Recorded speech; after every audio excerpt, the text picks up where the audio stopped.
ભક્ત ગોરા તું ભાર.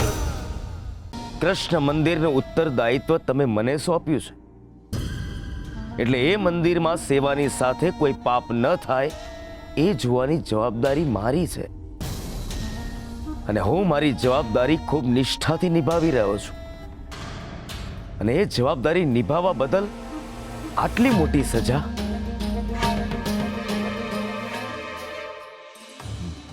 ગોરાને કૃષ્ણ મંદિરમાં જવાની રજા આપવા માંગુ છું. તમને હજુ પણ લાગે છે કે ગોરા ચમત્કાર કરે છે? ચમત્કાર નહીં,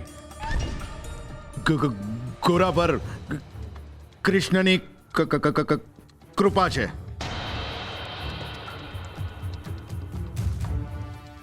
વાહ રાજન, વાહ. મારા આટલા વર્ષોની તપશ્ચર્યા પર નહીં ને 4 વાર શ્રી હરિ બોલનારા પર હરિ વરસ્યા, એટલે એમાં તમારો વાંક નથી રાજન. કદાચ તમે પણ એની મેલી વિદ્યાના સકંજામાં આવી ગયા છો, એટલે જ એ જેમ બોલાવે એમ તમે બોલો છો. એવું નથી. મેં લોકોના મોડે સાંભળ્યું છે. કાચી જીભના તો તમે છો જ, કાચા કાનના ક્યારથી થઈ ગયા? આંખ અને કાન પર એટલો ભરોસો ન રાખો રાજન. સત્યના પારખા સાંભળીને નહીં, સાબિતીથી થતા હોય છે. મેં મારા જ્ઞાનના ઉપયોગથી આજ સુધી તમારી જીભને સાચવી છે. હવે બોલાવો તમારા કૃષ્ણ ભક્તને અને કહો કે કરે કૃપા, તમારું મૌન તોડાવે ને તમને બોલતા કરે. અને જો એણે એ કરી બતાવ્યું તો કૃષ્ણ મંદિરના દ્વાર હું મારા હાથે ખોલી દઈશ. આ મારું વચન છે. એક તીરે 2 કામ થશે રાજન. ગોરાની જીત અને તમારી જીભ બંને સાથે આવશે. અને જો એમ ન થયું તો ગોરાને કારાવાસની સજા તમારે આપવી પડશે. વાત સાચી છે. બોલાવો ગોરાને, કરી લઈએ પારખા.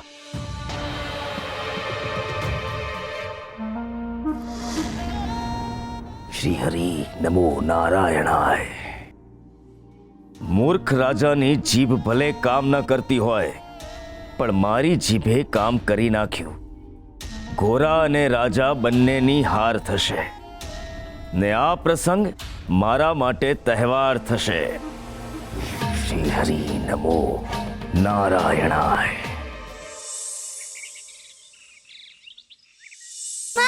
મને ભૂખ લાગી છે, કઈ ખાવાનું દે ને. ગોરા ભગત,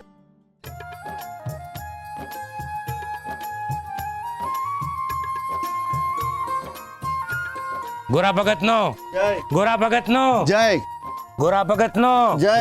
ગોરા ભગત નો જય.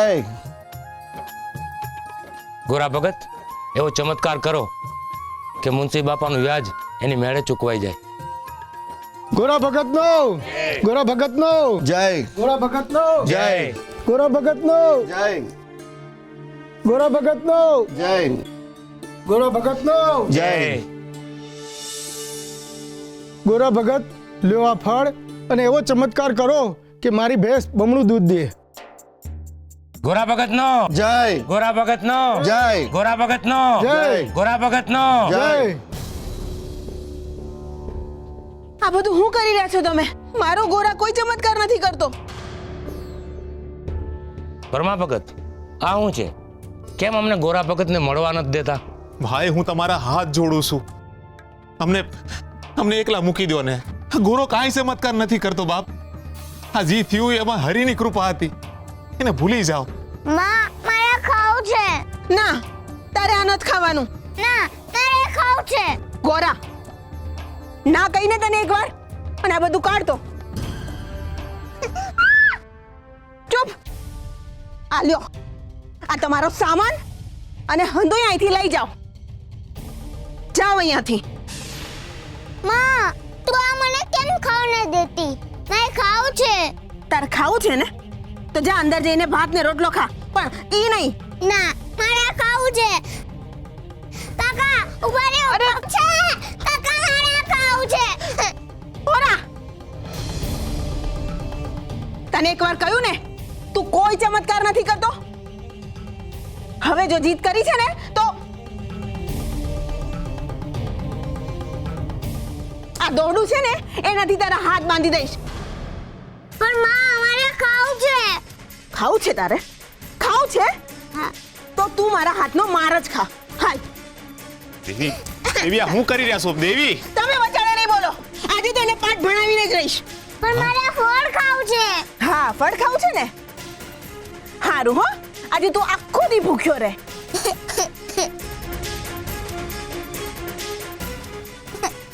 મારે ફળ ખાવું છે.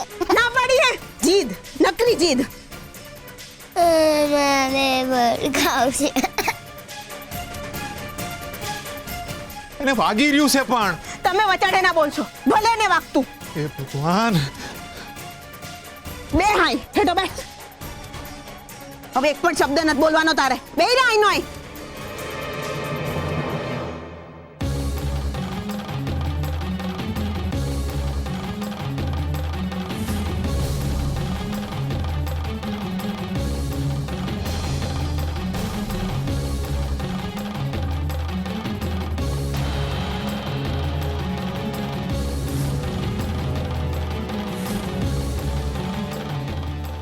અનર્થ! આવા નાના બાળક પર આવો અત્યાચાર કદાપી નહીં ચલાવી લેવાય. જો બેટા, ડરવાનું નહીં.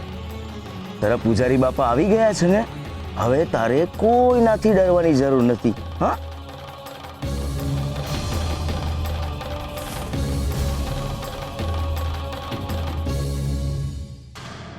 હવે તને કોઈ હેરાન નહીં કરી શકે.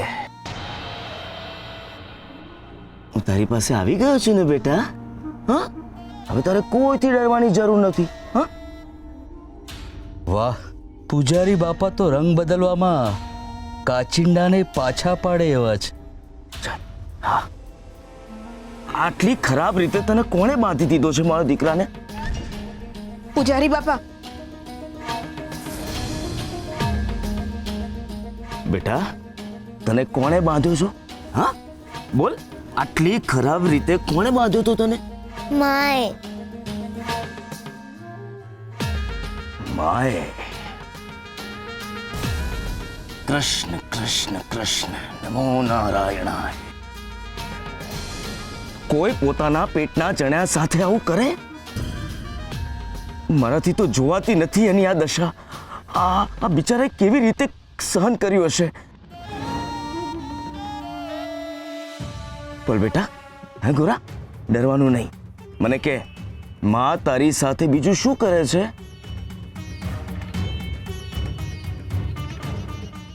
બોલ બેટા. માં તને મારે છે? હા.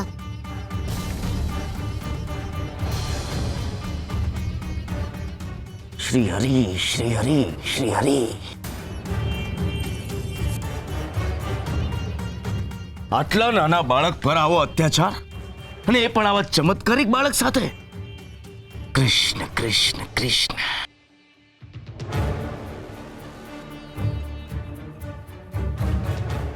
બેટા, તને ડર લાગે છે? હા, મને ડર લાગે છે, પણ માનો નહીં, તમારો ડર લાગે છે.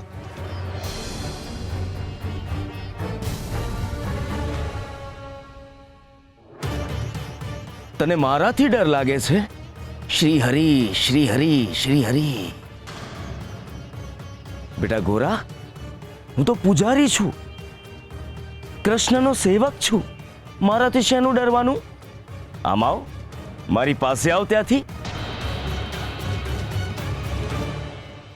ના, મને તમારો ડર લાગે છે. જોયું? બિચારા બાળકના મનમાં ડરનું ઘર બનાવી દીધું છે. સારું, તું મારી પાસે ના આવીશ, બસ. પણ ત્યાંથી મને જવાબ આપ. બોલ બેટા ગોરા, આ તારા બાપાએ તને શું શીખવાડ્યું છે? મારા બાપાએ મને સાચું બોલતા શીખવાડ્યું છે. આ પૂજારી બાપા કરવા શું માંગે છે કઈ સમજાતું નથી. તારું બોલવાનું બંધ ન કરી દઉં તો હું એ કૃષ્ણનો પૂજારી નહીં. શ્રી હરિ નમો નારાયણાય. સાચું બોલતા શીખવાડ્યું છે ને, તો ચાલો બાપની શિખામણ બેટામાં કેટલી ઉતરી છે એના પારખા કરી લઈએ. સાચું બોલવાની સભા ભરીએ. પૂજારી બાપા, ગોરા તો હજી બાળક છે, એના પારખા હું કામ? પારખા ઉંમરથી નહીં, પરચાથી થાય. અને તે જ તો એને ગામમાં ભગવાન બનાવ્યો છે ને, તો પછી જાણવું તો પડશે જ કેટલું સાચું ને કેટલું ખોટું. પણ અમે ક્યાં? બસ, મેં કહ્યું ને, પારખા થશે એટલે પારખા થશે જ. અસત્યની આ ગામમાં જગ્યા નથી,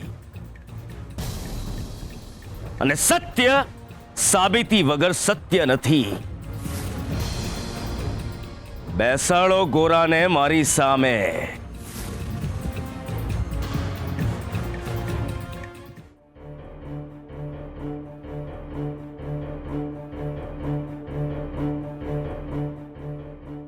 બેટા ગોરા, મારી સામે જો.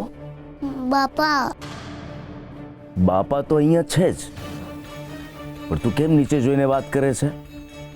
મારી સામે કેમ નથી જોતો? તારા મા બાપાએ તને ના પાડી છે? ના, મને તમારાથી ડર લાગે છે.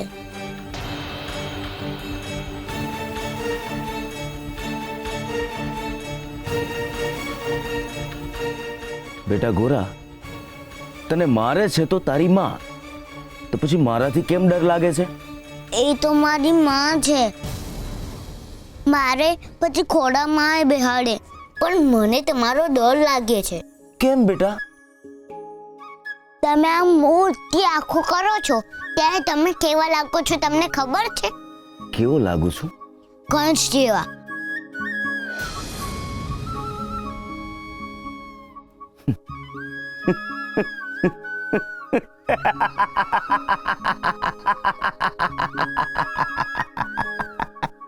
અને હા, કંસ પણ આવું જશે છે.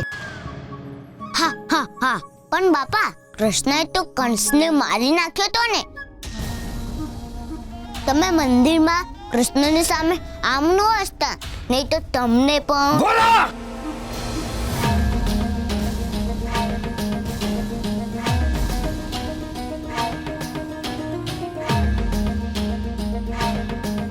ખરા બેટા, હવેથી હું તારી સામે ડોળા નહીં કાઢું. બસ, હવે તું મને એમ કે, તું મારા ઘરે આવે તો? હા, આવ્યો તો કૃષ્ણ પૂજા જોવા.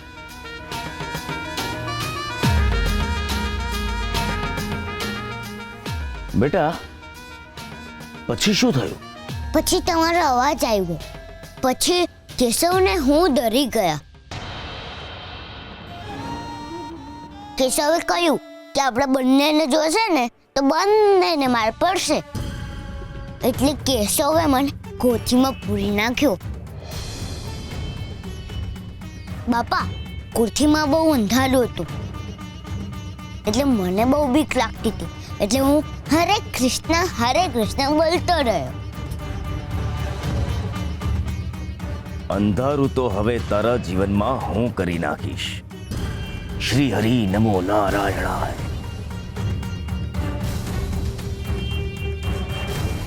હા બેટા, કોઠીમાં બહુ અંધારું છે. તે સારું કર્યું, ચમત્કાર કરીને બહાર નીકળી ગયો. ના, મને તો બાપાએ બહાર કાઢ્યો. નહીં બાપા? બેટા ગોરા, મને એક વાતનો જવાબ આપ. પૂજારી બાપા, આમ પ્રશ્નોની માયાજાળમાં કેમ નાખો છો એને? પુલકેશીભાઈ, પૂજારી બાપા જી કરે છે ને એ ગામના ભલા હાટું કરે છે. સાચું ખોટું તો જાણવું પડશે કે નહીં? બેટા ગોરા, મારા સવાલોના જવાબ આપ. હું કામ આપે તમારા સવાલોના જવાબ? એને આમ સવાલો પૂછીને હેરાન નહીં કરો. મારો ગોરા કોઈ ચમત્કાર નથી કરતો અને એને કોઈ ચમત્કાર કરતા આવડતોય નથી. હાલ ગોરા તું. દેવી, ગામ બહાર થવું હોય ને તો જ ઘોરાને અંદર લઈ જજે. સવાલો પૂછવાનો મને પણ કોઈ શોખ નથી, પણ કારણ ઊભું થયું છે તો નિરાકરણ પણ આપવું જ પડશે. મારા સવાલોના જવાબો આપવા જ પડશે. આ મારો આદેશ છે. બાપા આદેશ એટલે હું? આદેશ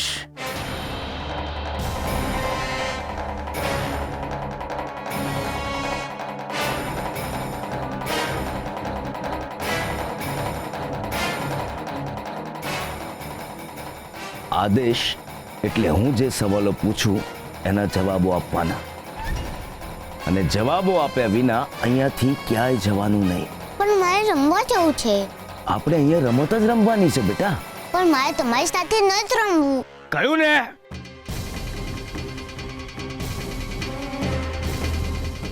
રમત તો રમવાની જ છે. જે રમત શરૂ થઈ છે એને પૂરી તો કરવી જ પડશે ને. જે દીવામાં ઘી પૂરાયું છે એ ઘી તો તપાસવું જ પડશે ને.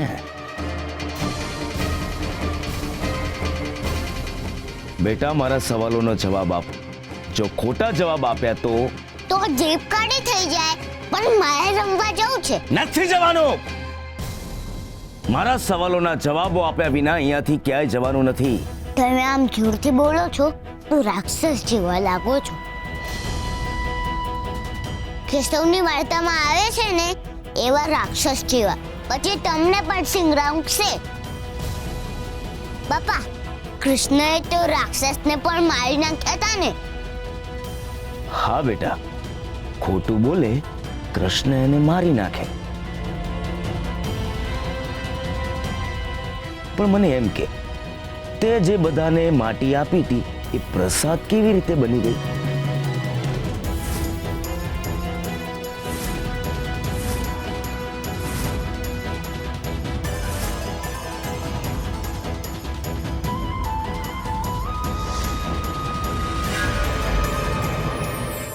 સત્ય અસત્યના પારખા, ન્યાય અન્યાયના પારખા. મનુષ્યની બુદ્ધિ હંમેશા બીજાના પારખા કરવાની બુદ્ધિમત્તાને પોતાની વિદ્વતા ગણે છે. બીજાના પારખા કરી એને હરાવી પોતે જીતવું એ અધર્મ અને અજ્ઞાનતાનો સ્વભાવ છે. ઇતિહાસમાં હંમેશા સત્ય અને સિદ્ધાંતના જ પારખા થયા છે, ને ધર્મ હંમેશા આ પારખાની આગમાંથી પુણ્યનું ભાથું ભરીને બહાર આવે છે. સત્ય અને ધર્મના માર્ગે ચાલનાર પગના પારખા પથ કરે છે, અને એ જ પથ પર જે ચરણ અવિરત ચાલે છે એ પારખાથી પર થઈ પરિણામમાં પરમેશ્વરની પ્રાપ્તિ કરે છે.